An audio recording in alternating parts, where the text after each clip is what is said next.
Yo, what's going on, everybody? It's your boy Chris coming at you with another episode to the Beautiful Struggle podcast. And this is episode number 98, where we talk about personal development and business all on the same podcast. If that sounds like something that's interesting to you, feel free to subscribe and tune into the podcast. We drop a new episode every single Monday of the week. So be a part of the community, be a part of the family. We welcome anybody out there. Today, we have another guest on the podcast, and I'm super excited about this guest. Really, because I love when people see a pain point, they see a challenge, they see an issue, and they act on it. They do something about it. And we'll get into, many of those reasons why today. And this guest that we're having on today, to me, he's truly an innovator. Him and his business partner are innovators. A little bit about my guest.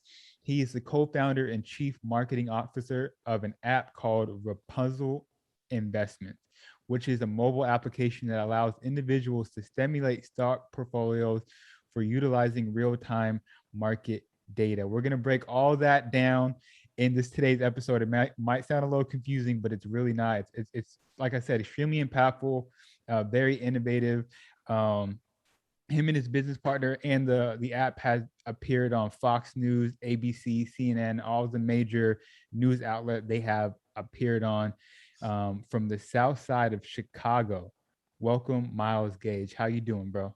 I'm doing great, Chris. Thank you for that warm introduction, and to everybody. Keep listening to the podcast, episode 98. I was 2 away from being 100. Almost. It's all good. Yes, sir. But we're going to break down some really cool topics today, and hopefully get everybody who's listening on the app. Yeah, yes, sir. Yes, sir. Again, thank you for jumping on the podcast today. And, before we dive into your story and dive into the app and whatnot, man, I was on your Instagram, your personal Instagram page the other day, and I seen that you had a picture of a young Myles with the legendary Warren Buffett.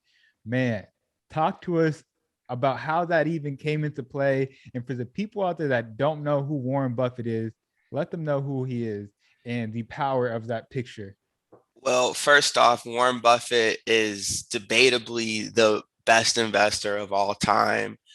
For people that like to talk about monetary aspects, he's worth several tens, maybe hundreds of billions of dollars at this point, but he's just kind of like been the beacon of value investing over the course of the past, I would say, 6 decades.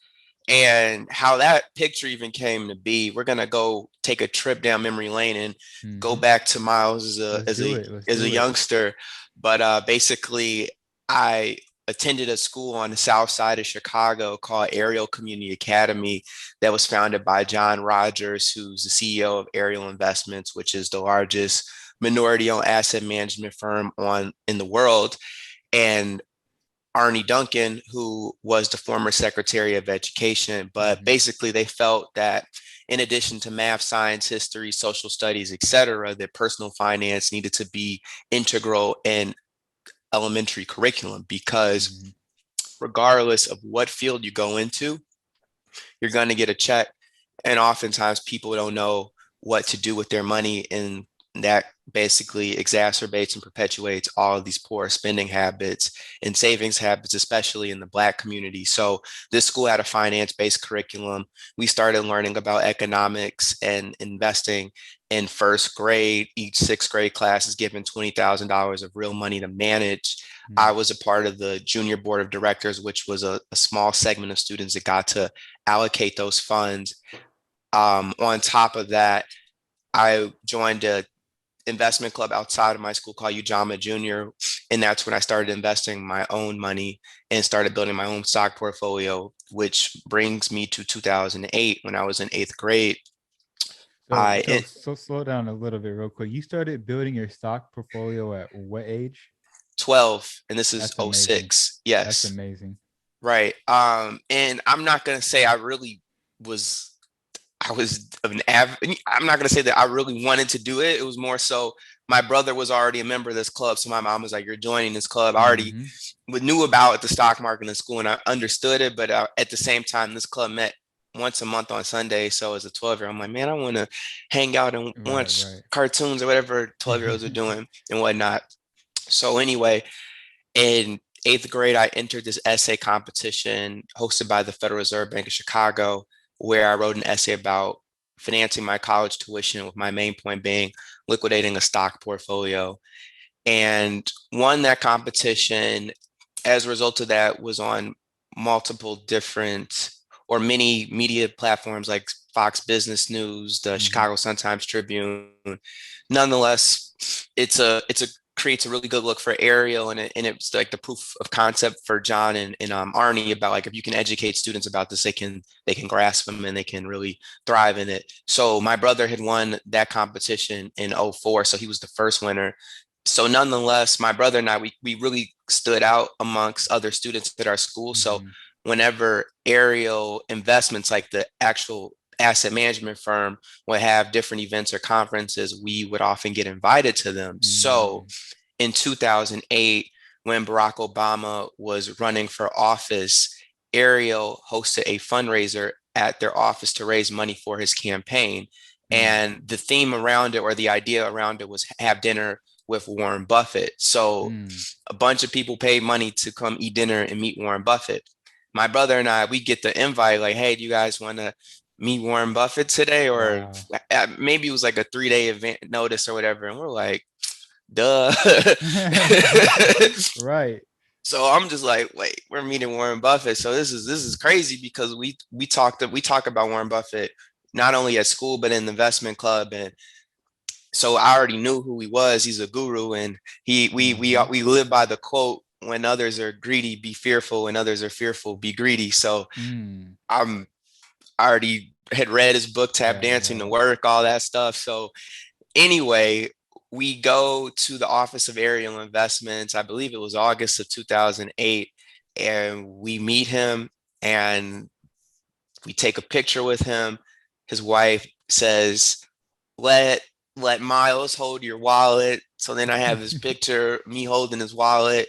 And Funny. so for any listeners that have seen the movie Space Jam, it really felt like when the Monstars put their hands on the Mm. basketball and they sucked Hmm. all the talent from the NBA Yep, yep. players. So at that point, I was like, I'm on my way.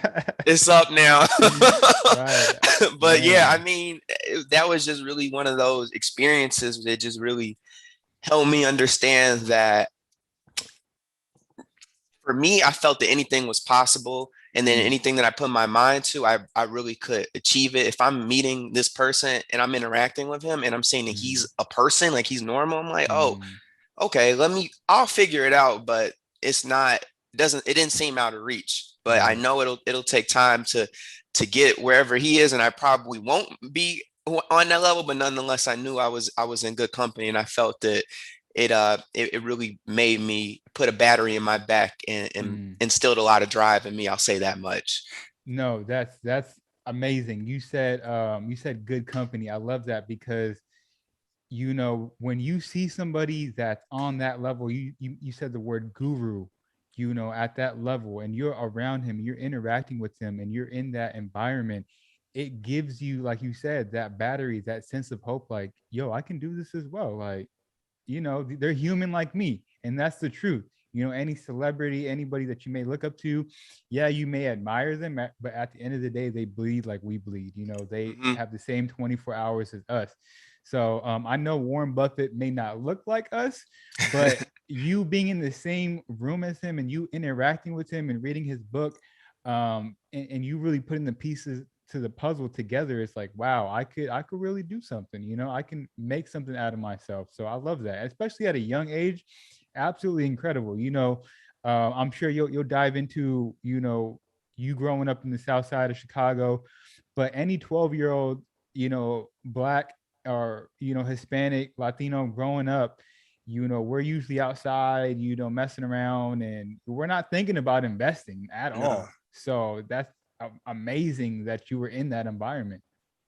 absolutely, absolutely. And I think your environment and what you're exposed to is everything. I Everything. really, I really believe that. And so I was fortunate enough to be in an environment and also be cognizant of what was going on, so I wasn't not capitalizing on the Mm, opportunities. And I mm, think that's something that I've always like kind of tried to integrate and implement in my life. Like look around and be aware of what's going on. Don't let just life mm-hmm. pass you by, or really try to soak those moments up. Absolutely. So how did that moment push you to where you're at in your life right now? What are some of the other events that that really that happened that led up to your current success level of success? I would say, I think really, I would attribute it to my parents struggling Mm, or mismanaging money.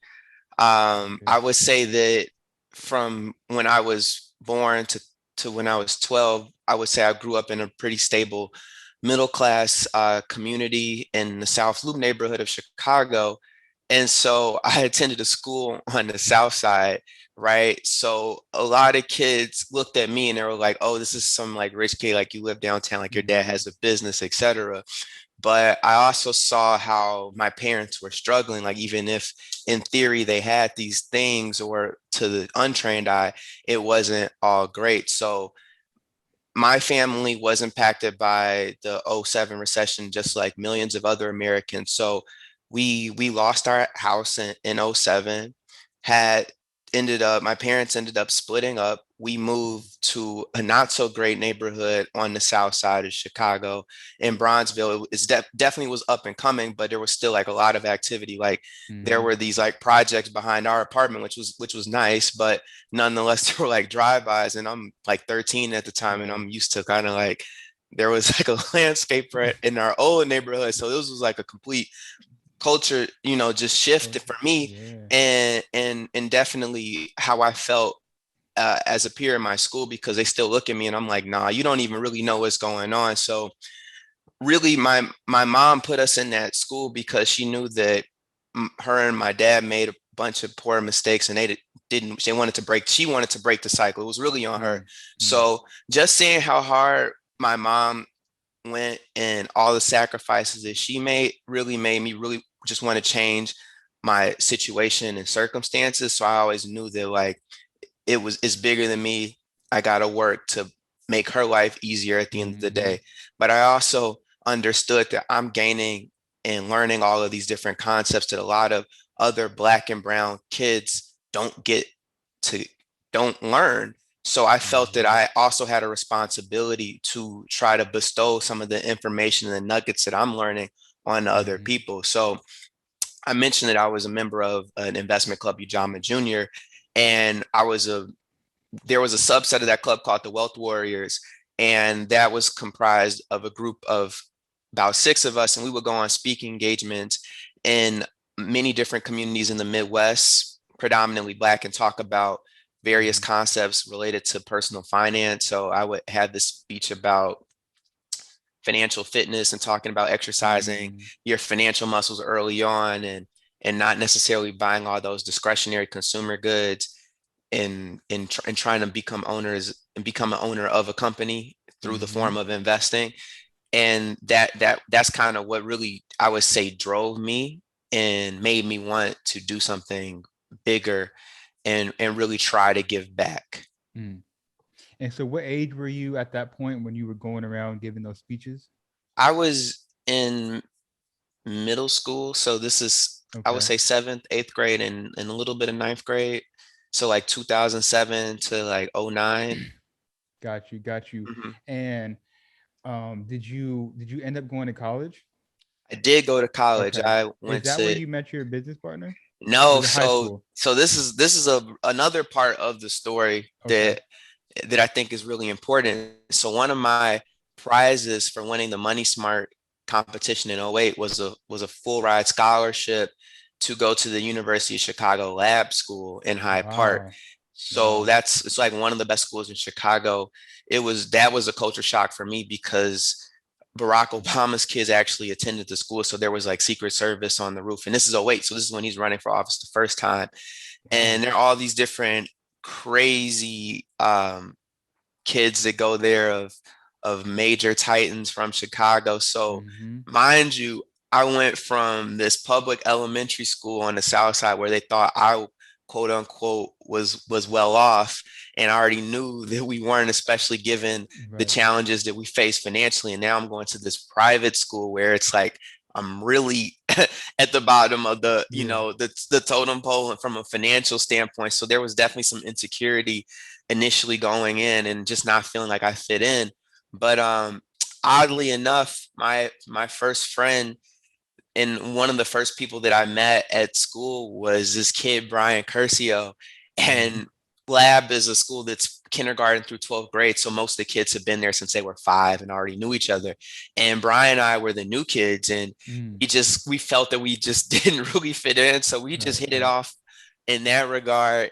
And then we found out that we were both investors. And he got Wow. exposure because his family was in the industry, but nonetheless, we just had this bond and our lockers were a few apart. So we would always be talking about the stock market and different companies. And as I mentioned, this is during the recession in '08 that was brought Mm. on by the housing market and the banks lending money to people that had no business buying 2 and 3 homes.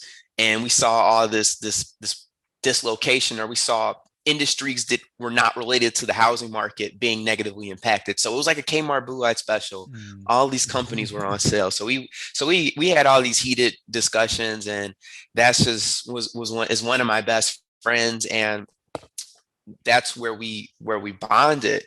But Mhm. nonetheless, we were always kind of like on this track to go into finance early on. We always knew like, oh, we're gonna be hedge fund managers or investment bankers, whatever like the job was at the time. And we had internships early on in college, and we would reconnect after and during summer breaks and talk about topics of the office and different things that we were hearing about. And our friends who would also be attending elite or at elite colleges had no clue what we were talking about. And some of them were Mhm. pursuing careers on Wall Street. And so we knew that if Main Street or people from prestigious schools don't know about basics of investing, then we for sure know that that is a Main Street issue as well, or that's an issue that faces the hood. But I personally knew that just from growing up and Right. being in there. But I'm like, people don't know about the stock market. Mm-mm. So we basically put our heads together and we were like, there are not really that many engaging apps that allow people to interact with the stock market and learn about it in an interactive way, in a social media Mhm. way. So we came up with the idea of Rapunzel. Mhm. And Rapunzel is a mobile application that allows individuals to create simulated stock portfolios. How Mm. that works is we give each user 10,000 fictitious dollars to buy and sell publicly traded companies. So people can see what their returns or losses would have been if they made those trades with real money. Mhm.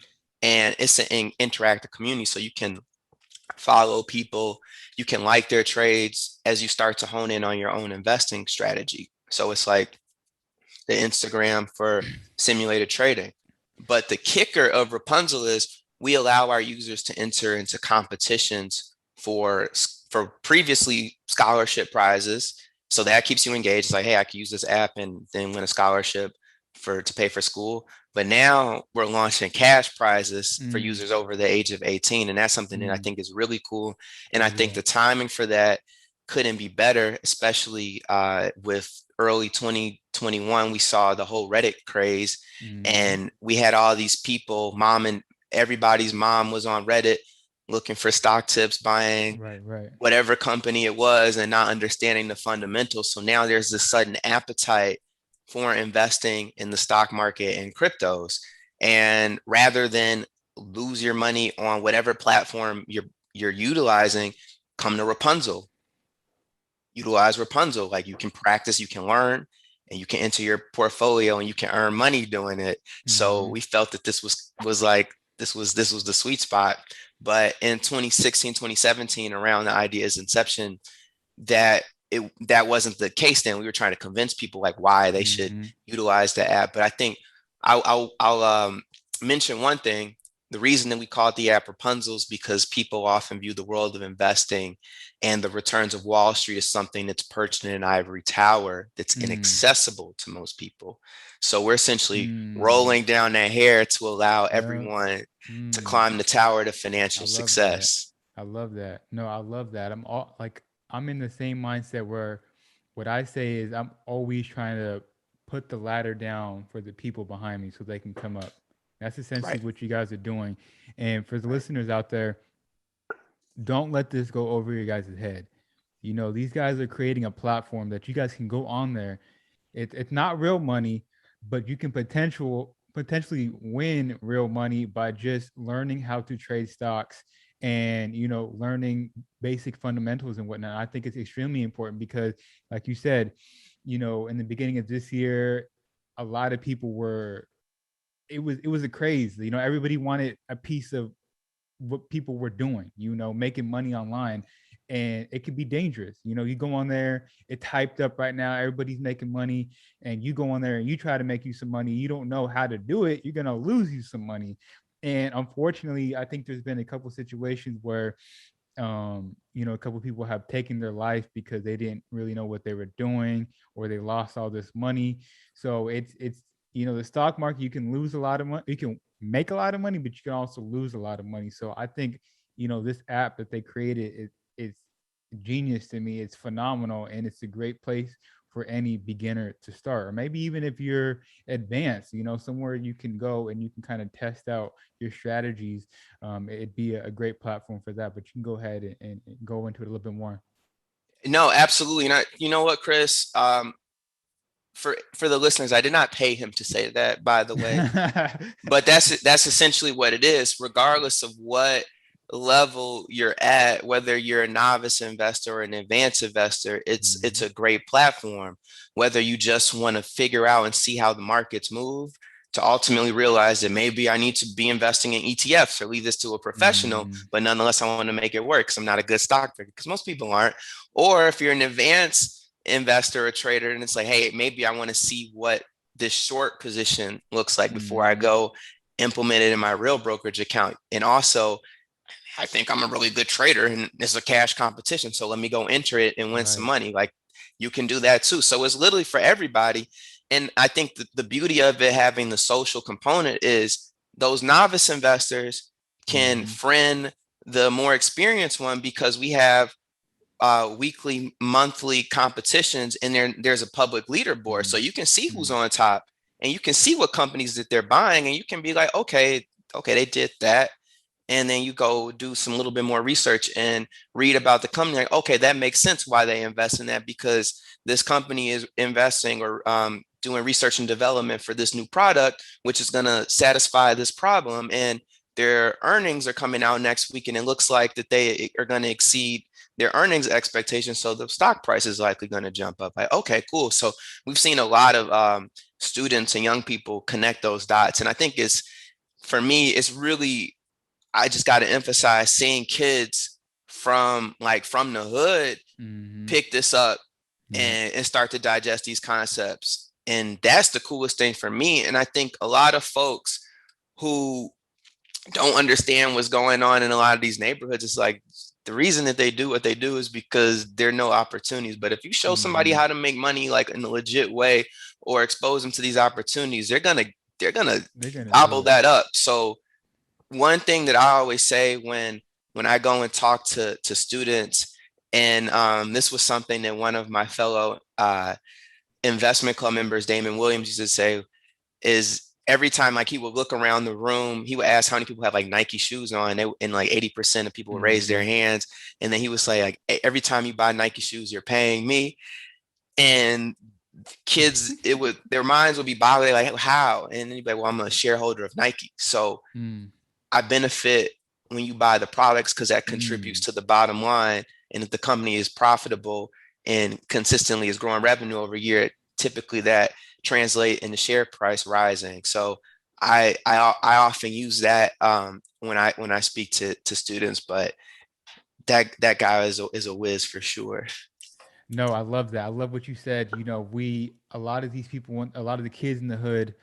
They just need an opportunity. They just need to be exposed to something different. You know, the Hmm. way that a lot of us were brought up, we were brought up to survive, not to quit, you know, to be strong, um, and to hustle.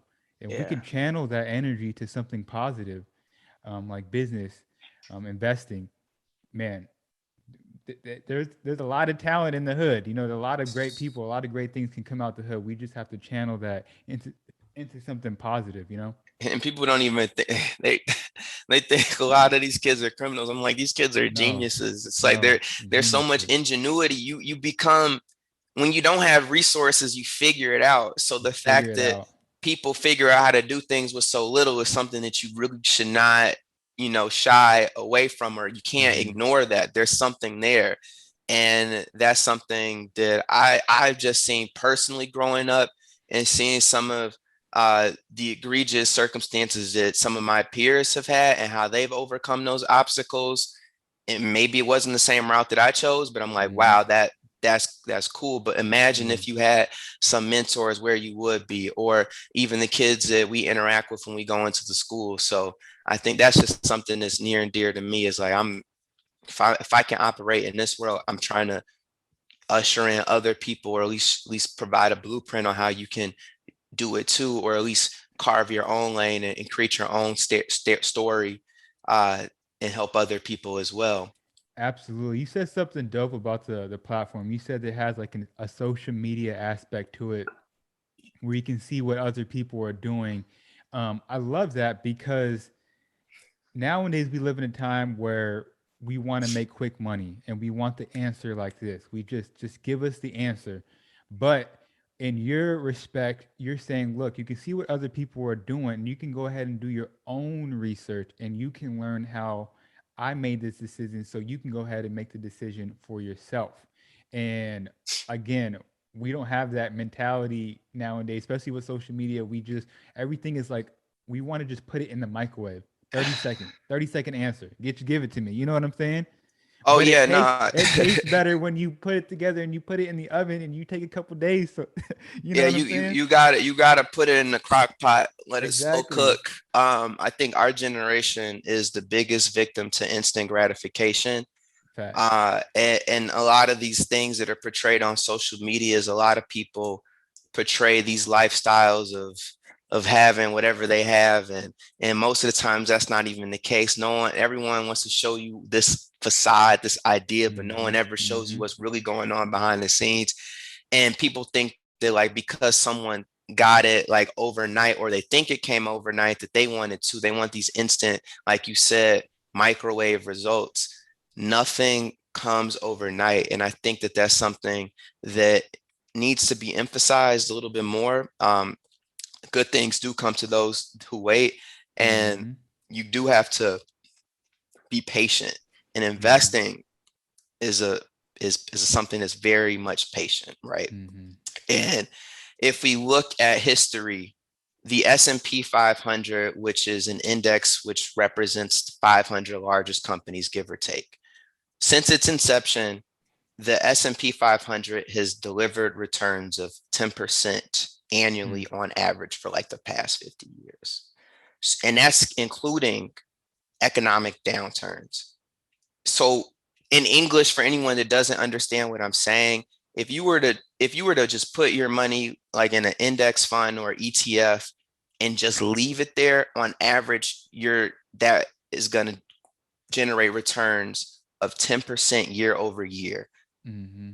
Compound interest is a real thing. So if you Mm-hmm. earn 10% this year, you're earning 10% on the 10% that you earned last year. And you see how that becomes a snowball effect. Mm-hmm. Leave it in there. People want to go see what the next meme stock is that's going to pop, and then try to sell it. And oftentimes they get burned because they missed the wave, they missed the boat. If someone's talking about it on the internet, that ship is probably already sailed. And you saw a lot of people in 2021 doing that and losing money. That's not the wave. That's not how this really works. And so I think Rapunzel, again, going back to the point of it being simulated, is the fact that you can see how you perform on a short-term basis, right? You will maybe ultimately see that you're not, like I said, a good stock picker, but oftentimes you have the beauty of just letting the portfolio grow, and you can see Mm-hmm.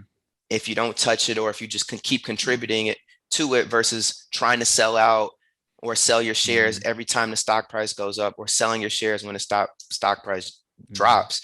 You're not going to win. You can't, you have to stick to a routine to see results. And that was like the speech that I used to give.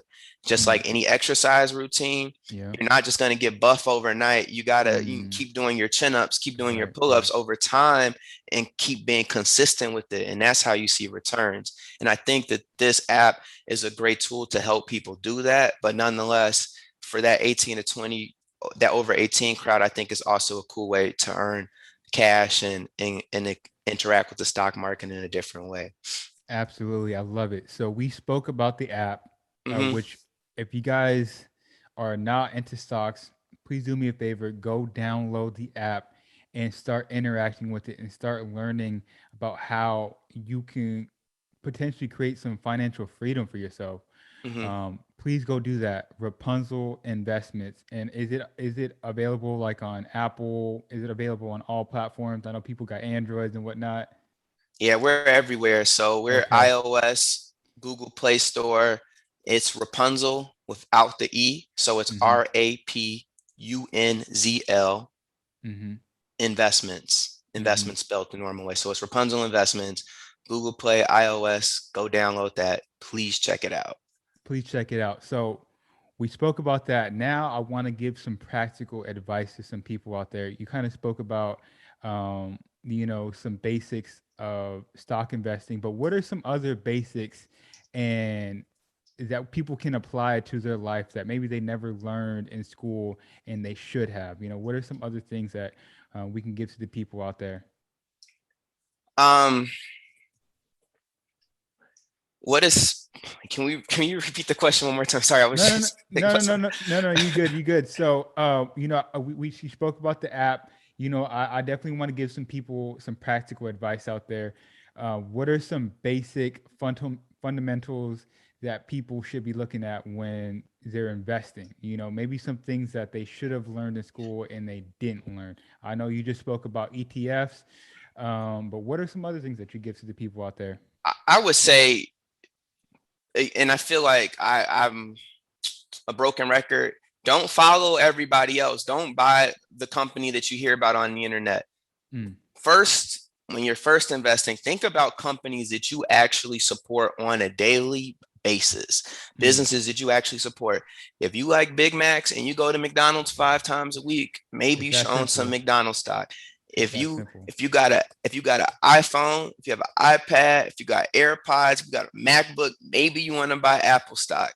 If you're on Instagram and Facebook all day, maybe you want to buy Facebook. If you shop at Walmart to get everything, maybe you want to buy Walmart. So If like you got a Tesla, go ahead and get you a Tesla, some go Tesla ahead and stock. get you a Tesla. So again, the reason that I say look at those companies that you support on a day-to-day basis, on a weekly basis, oftentimes those end up being blue chip companies. And Mm, so a blue chip company is a value company that has been around probably for several decades, has demonstrated consistent earnings year over year, and is probably going to be needed.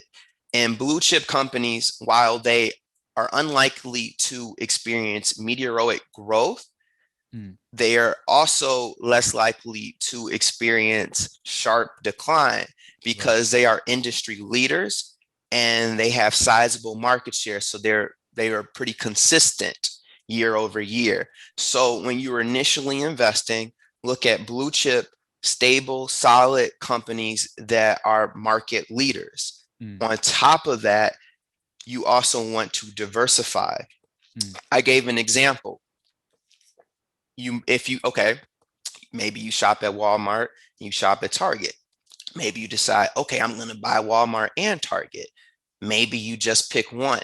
And the reason that I say that is you don't want to invest all your money in one industry either, because have you are just going to be exposed mm, to whatever things adversely or negatively impact that industry. mm-hmm, So you want to diversify your stock portfolio across industries to mitigate risk. Mm-hmm.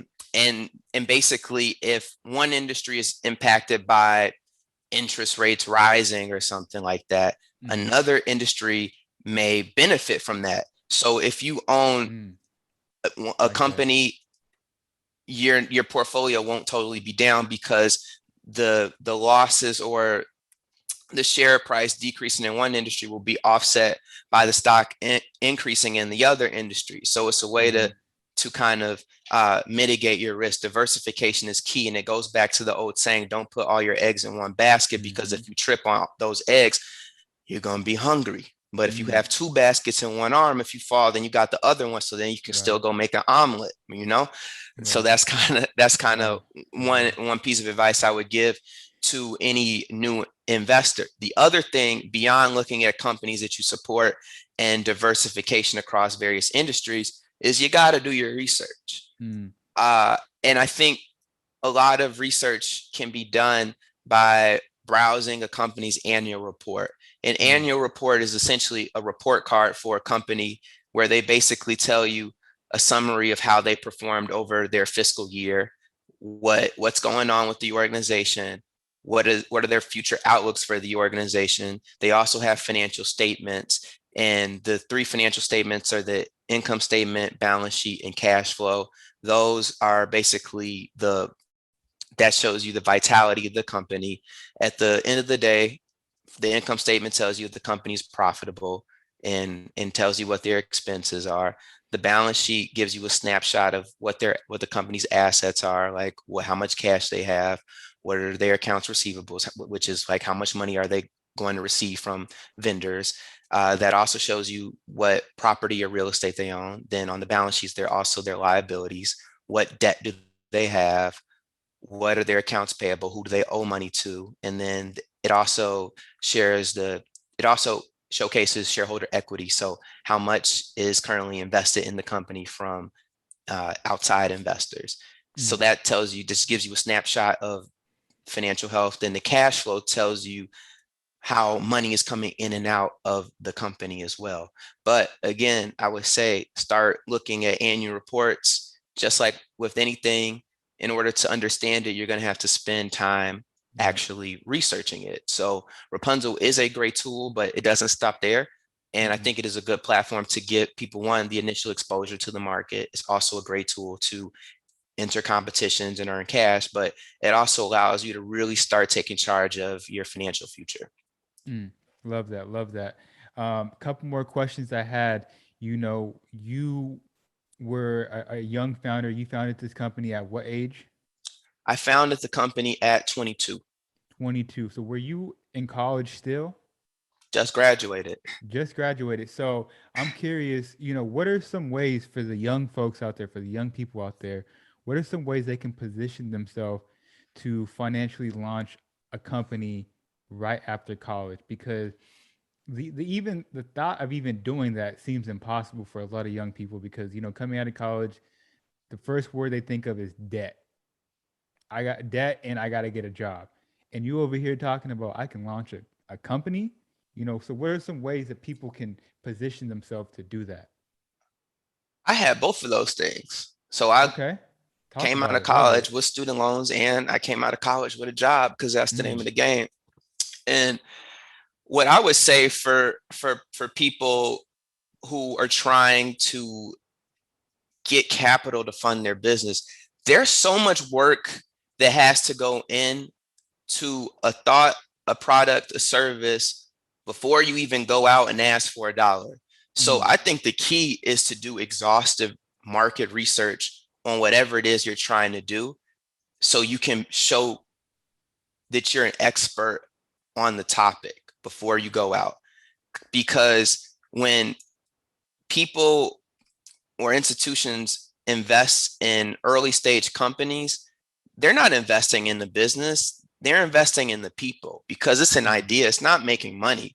So they're investing in you. So if you're able to convey the confidence and show that you've done the due diligence and can articulate your thoughts and your vision and how you plan to get from A to B, that's immensely invaluable. And I think a lot of times people skip that step, try to just put a pitch deck together and then go raise money.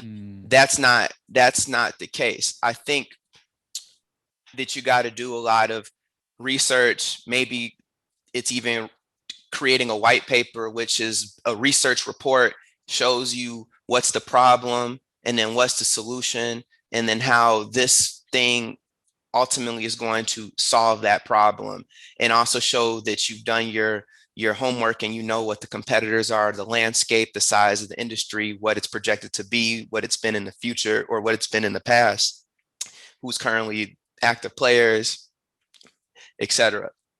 So I think that's one thing. If you do have all of that and you're trying to fund your idea, let's say you're already in college, I would say college is a great time to start exercising and exploring and doing all that initial research, because you have a lot of time in college.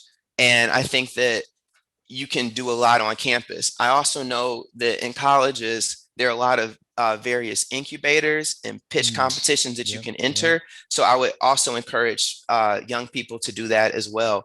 And there are a lot of incubators and pitch competitions after you graduate too, or just in the real world, that are trying to fund new ideas. So I would say apply to all of those, and also try to leverage your network as much as possible.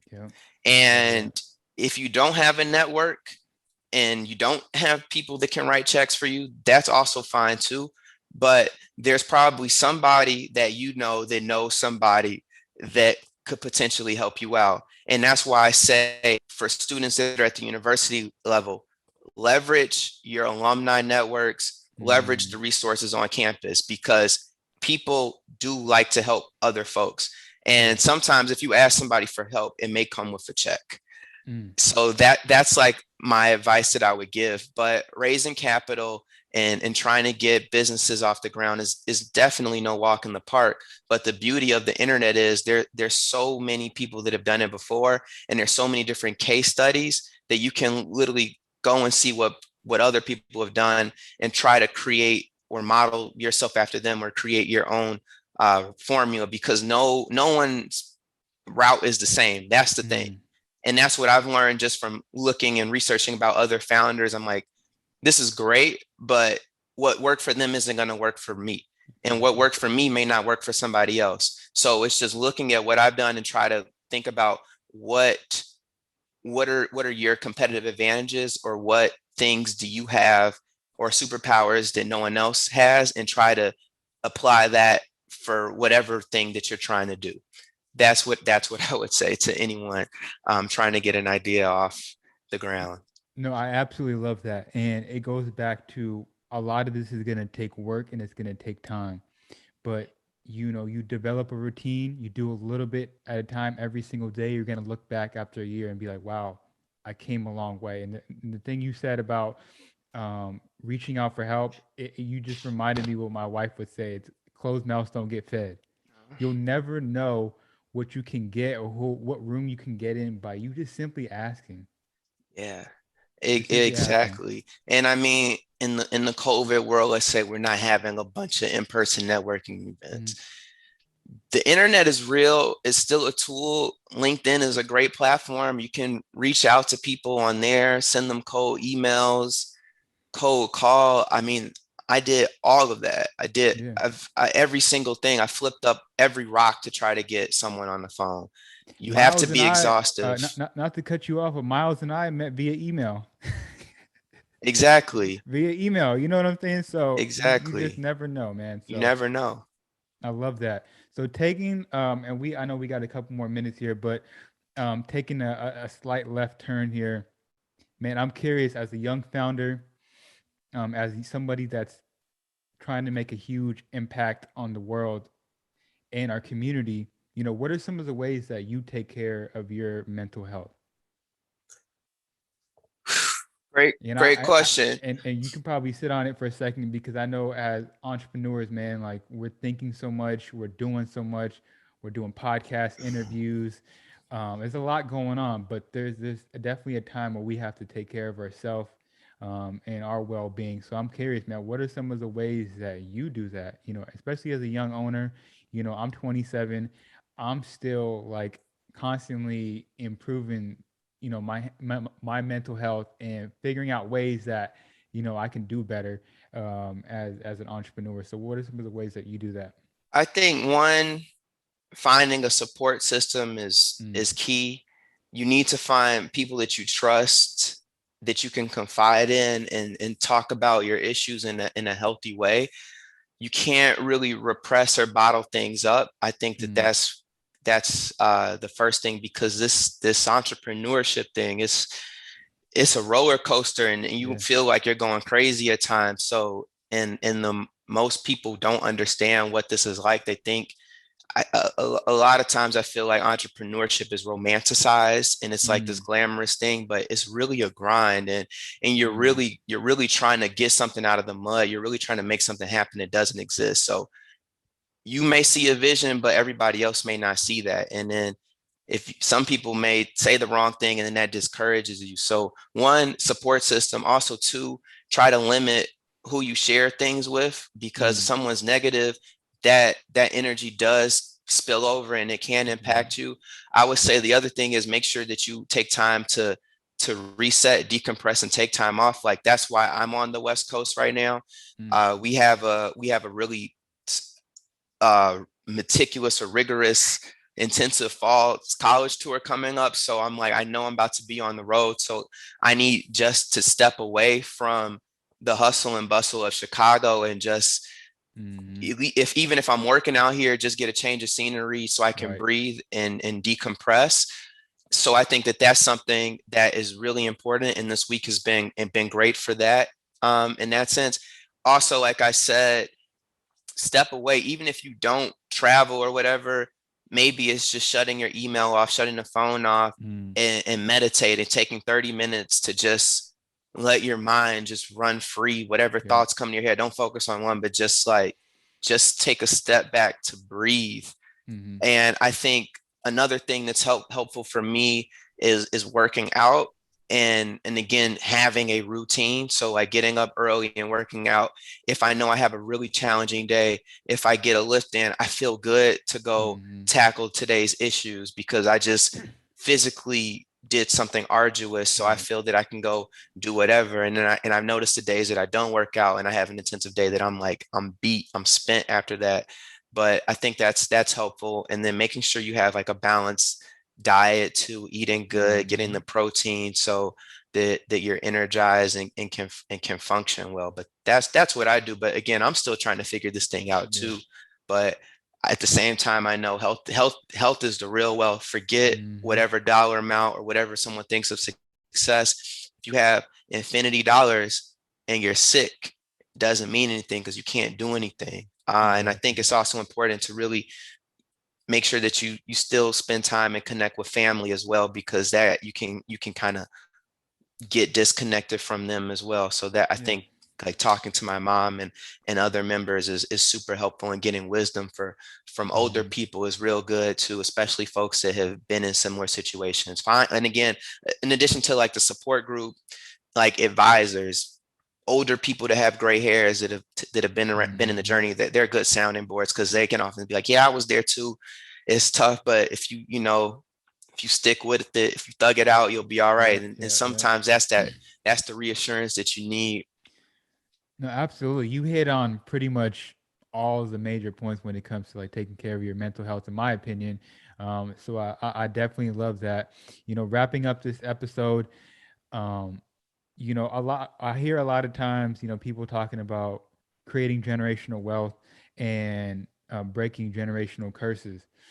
And it's cute to say. And I had this conversation with one of my mentors. It's cute to say. It's cool to have on your t-shirt, but it's difficult and it's hard. You know what I'm saying? It's not easy because when it's time for you to build that generational wealth, it's going to be tough. It's going to be challenging. But we just all have to remember why we're doing it in the first place, right? And have that why in the back of our head, that why in the back of our mind of why we're going through this, and just know that Man, if it was easy, everybody would be doing it. Everybody would be making money. Everybody would be making smart investments. So it's going to take time. It's going to take work, but it's going to be worth it. And you got to remember why you're doing it. Right. And I just want to interject real quick Yes, sir. about what we see our peers doing and all this thing on social media. That in itself, I think, is one of the biggest detriments to our generation, because Yep. we sometimes compare ourselves to other people's lives and think like, why am I not there? And it's just like, you can't do that. So I think that is a big roadblock to people as well. And then also, I think again, there is like that instant gratification in people going out, especially in your 20s. This type of stuff takes a lot of sacrifice. So Mm-hmm. you're not going to be able to go to every function, every party, every different thing, hang out with your friends all the time. You really got to lock in and really hit the desk, Yeah. get in the Yeah. gym with it, really. And I think that's like one of the biggest things is like the focus. And there were times when I wasn't as focused, and then that comes up in the results of the business. It's like, okay, well, if I had done this differently, maybe we would be here. So it's really just been able to, like you said, lock in and see the tunnel vision, Mm-hmm. especially when it's not around you in any other capacity. So you kind of have to see that and guide yourself. But like I said, also surround yourself with other people, like-minded people that are on that same Mm-hmm. route, because there are a lot of, former friends or associates that I have that I no longer really hang out with or Yeah. speak with, just because it's like I can't really relate and Right. I can't Right. really Right. do that anymore. And they may feel away, but that's cool, because they'll at one eventually they'll see what Yeah. why I didn't go to this, or why I do this now, or Right. all those different things. But it Yeah. is what it is. It's a grind. I It's love a it. struggle. Like you said, if anyone could do it, everybody would do it, but they can't. So if you feel like you got something, if you feel like you want to be an entrepreneur, or you feel like you want to get an idea, go do your homework, go put those 10,000 hours in, go Mm. try to connect with people that are in the industry, find people that or ask people that who may know somebody, and just put the plan together, have a vision Mm. board, create some goals, because the ultimate goal may seem like insurmountable, but if you break it down Mm-hmm. to levels, you walk up some stairs and then you look back and realize how far you came. Right. That's just Right. the thing. Make sure you just try to break it down. Just create a big list and then just start checking things off. And then sooner than later, you'd be like, wow, wow, look where I'm at right now. I know I'm not Right. at the end goal, but I'm definitely not where I started at either. Love that. Love that. Just two quick questions, hmm man. How big is your team? How big is the team at Rapunzel? So we're a very lean team. Okay, cool. There are five of us. Nice. It's my co-founder, Brian Curcio, CEO, me, Chief Marketing Officer, Chris Thomas, is our Chief Technology Officer. He is a wizard. James Curcio, CFO, and then our recent addition, Chad Larry, who's our Director of Digital Marketing. So Dope. we have a lean team, and we leverage interns, and we literally just put our millennial caps on and just do what we need to do, honestly. I love it. I love it. And then the last question I have, I always have my guests leave one last gem, one last piece of advice for the audience. It doesn't have to be anything too crazy, something short and sweet. What would you leave the audience with? And we'll end it on that note. There's never going to be a perfect time to do anything. Mm, So start now, mm. whatever it Love it. is. Love that. Love that. Leave your social media handles. Let the people know where they can find you. Let them know where they can find the app once again. And I'll link all that into the description of this podcast as well. So you can find us on Instagram at Rapunzel Invest. And I'm sorry, you Mm-hmm. can find us on Instagram at Rapunzel Investments. You can find us on Twitter at Rapunzel_invest. We're in the App Store, Rapunzel, like I said, without the E. Google Play, Rapunzel without the E. If you want to follow me on social media, it's MBNGAGE on Instagram. And yeah, check out the app. Cash competitions just launched. So if you're over 18 and you want to earn some money in our competitions, check it out and enter the app and tell all your friends about it. Dope, dope, dope. And on that note, it's your boy Chris, and I'll catch you guys next week. Peace.